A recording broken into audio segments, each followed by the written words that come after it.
that wears dresses. No. But yeah, I was noticing they're all flaming. But my whole point is I was living downtown by downtown Denver, and it was just starting to get out of hand again. So I finally, it's about maybe 30 years ago, I finally just said, well, I used to drink and do drugs because at least those people would treat me right. But now that's not working. Everybody's treating me like dirt again. It's like I got 6 types of dirt that I am. Sober, not sober, whatever else. You got to know that every quarter has 6 sides, right? These people were cracked. they weren't making sense of, so I just stopped drinking. I started getting a lot of death threats from people. People I used to at the liquor store I used to go to. They started yelling death threats across the street at me, saying, "You better start drinking again, or we're going to come after you." But I was like, "No, I'm not going to give people like that my money anymore." And that's my first clue. Huh? That's my first clue. About what? What's going on? What's going on? No. I don't know this, but okay. So I wasn't imagining if that's what you think. No. No, they were starting to give me a bunch. No, I believe you. Have you ever been diagnosed with schizophrenia?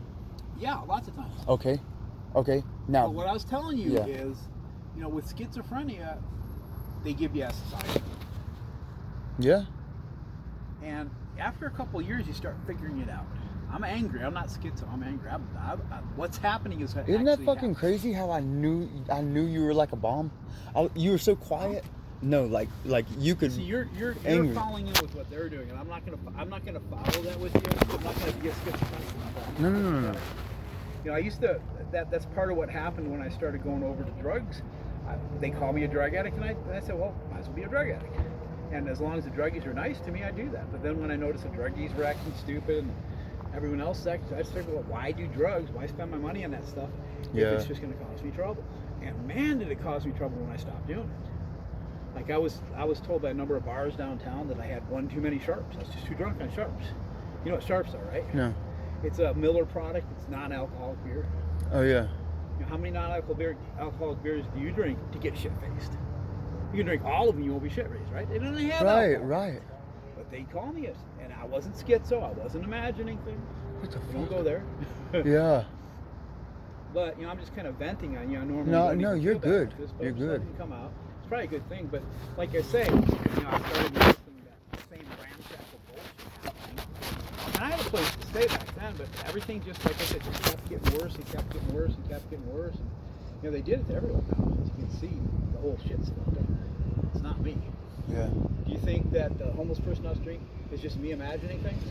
I don't know. It's him. And he's really fucking homeless. So don't blame that on me. Don't say that I'm imagining. Don't say I'm tripping. Don't say it's all in my head. Yeah. I was saying to this other guy that he was, constantly claiming that the world was after him because of all this spacey shit. And that's what I was saying to him. And he's like, oh no. But, of course, if you say it's so crazy, they get mad. But with me, it's like, I didn't imagine this crap. This lady Janet saying. But where did she come from? Huh? But where did she come from? I'm trying to understand that. Occupy, and she was an occupier. She said she owned Occupy, so she owned all the occupiers. And it really didn't get that bad. She got a little fresh a couple times, but then she offered me a place to stay. So I took her up on it. And after a couple months of her shoving me downstairs and stuff and saying that I was on her insurance, she started saying, well, you're going to have to play the part of the husband. And I'm like, no, I'm just running a room for you.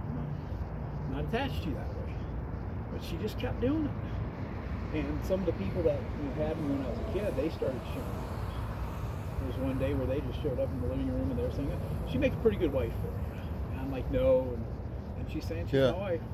I don't know if they thought that since they had me, I was starting to say this, that I was in an adolescent program and I bailed out on it.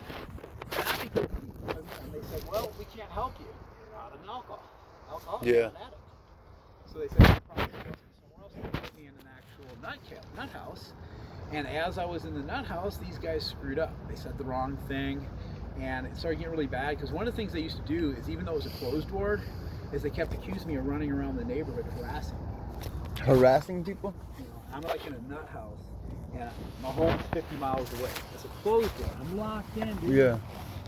And they're saying I'm running around the neighborhood. It's like, how am I getting out of a closed ward, going 50 miles, messing up all night long, 27 hours a day, 9 days a week, and then making it back without being noticed? And so as they kept saying this to me, I kept telling them that. They said, nah, it was you. my primary psychiatrist doing this.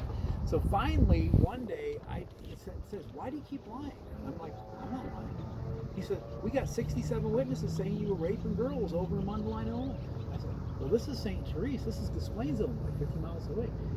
You don't open the door every time I say, 'Can I go out and rape bitches?' No, you don't do that." I'm like, "You're lying, dude. I'm locked in." You know, like in Colorado, or actually anywhere in the country, did you know you can't use being in jail as an alibi? What? If you're Really? in jail and someone accuses you of robbing a bank, the fact that you're in jail means you have an alibi. Why? Because they got shit for brains. It's the law. And that's what they were doing in the nut house. So finally I just talked to the guy. I said, "Hey, do you really think, do you think I'm squeezing out through the little holes in the screens? How do you think I'm getting out of here? You're accusing me of doing this 9 days a week for 27 hours a day. How do you think I'm getting out of here?"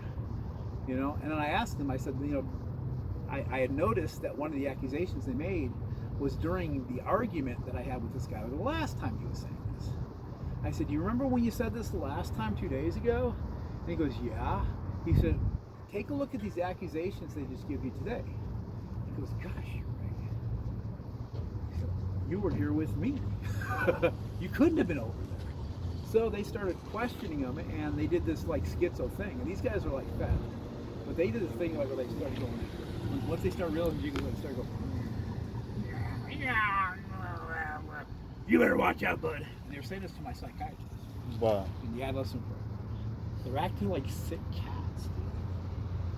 And then of course they realized it, so they started checking with legal, and they found out that had actually happened about 500 times at that particular hospital. They had kids in the adolescent program got kicked out of a drug rehab because there was really nothing wrong with them. And so after they started attacking with that bent, they told me, they said, "It isn't you. You're actually not crazy at all, because we caught him."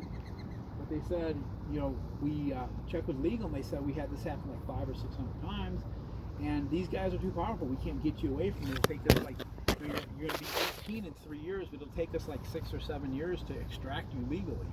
At 18 you can just walk away. Well, it's not quite that easy because they still pull shit. But like I say, it's just, they're on me. They've been on me since I was a kid. Apparently, and a couple times it's happened. Once at that medical center. Another time I was in Texas, and I was getting involved with these people that had some federal ties. They like work on the Whistleblower Act with the CID. And they started running my background, and they said there's something wrong there. And when I was about 18 in Illinois, when I was growing up, I applied for a job at the post office. And I don't know if you've ever seen a post office job application. It's like 38 pages. They ask everything, and they really check me. Of course, they have to. They got an excuse because with the post office, I don't know. Do you remember back in the news when that guy was caught with I think it was a tow missile on a plane? It turned out he just worked for the company that manufactures them, and he was bringing it over to some aerospace contractor so he was legitimate. But see, they mail that stuff to the post office all the time, so the post office employees have to be cleared. And they looked through everything, and they asked me, "Are these really your parents?" And at that time I didn't know I was Spanish. But I said, "Yeah." And they said, "Well, you're lying." And they, in all 3 cases, they looked at my record, and they said they can't figure out why these people have me. So they can't figure out that anybody's trying to get me back, but these people didn't adopt me. They're not foster You said care. Janice? Huh? You said the name Janice? Janet? Janet? Yeah, Janet Madsen at Occupy. Oh, that's the lady who's following you. She wasn't following No, me. that's the lady who She said... was claiming that she's my wife. She was fighting with my boss, trying to steal my paychecks. And she's one of the ones that's been getting in my life and just screwing everything up. But Has she ever been your girlfriend? She was at Occupy, and she offered me a like. She tried to ask me to hug her like as a friend, and then try to slip me some tongue. And there's a couple times where it got kind of nitty, where I'd be like pushing her away, and she'd be like like grabbing at me and trying to rape me, and all her buddies would start jumping and hold me down, saying, "Hey, you can't do that to her." Like you're not allowed to say no to a pig or something, I guess, when they want to rape you. But she was a real idiot. She pulled all that crap. Like I say, in all these 3 incidents, they said, we can't figure out why these people have you. They're not foster care. They said the only thing that we can figure is that they're very highly connected, and they snatched you off the streets. And that pretty much checks out as I'm looking back on it. Yeah. they were doing something wrong, but they won't get off me. So when I get a job, I can get a job and a place to stay, and it'll turn into a couple shit salads with a piss and shit sandwich. And it does it every time, dude. Yeah. I got a little inheritance. I don't know how that happened, but I've been able to pay some bills with that. You should be bill free now. Yeah. Well, I don't have any debt. Okay. I've never had any debt because no one's ever lent anything. Yeah. You know, all this shit happens. Everyone now, the company I was working at where I had those garnishments, they said I was $600. They owe me about $250,000. They just kept stealing my money. The faster I made it, the faster they stole it. Of course, they were kind of complicitous too. They told on themselves. See, when they garnish your wages, what they do is they take $200 off your paycheck and give $5 to the guys you're supposed to owe, and keep the other $195 for themselves. Is that what for real? That's what they. If you ever actually look into it and tell them, okay, I want to know exactly how much I allegedly owe and how much you pay out of this money that you're taking from me, you'll find out. They'll take $200 from you, pay $5 from you, the rest of it into their pocket. That's the only reason they do it anyway, because the law says they can't do that. There's no law says that they have to give your money away to anyone but you. And there are a lot of laws that say they got to give it to you. They can't give it to someone else. But they do it anyway, and the only reason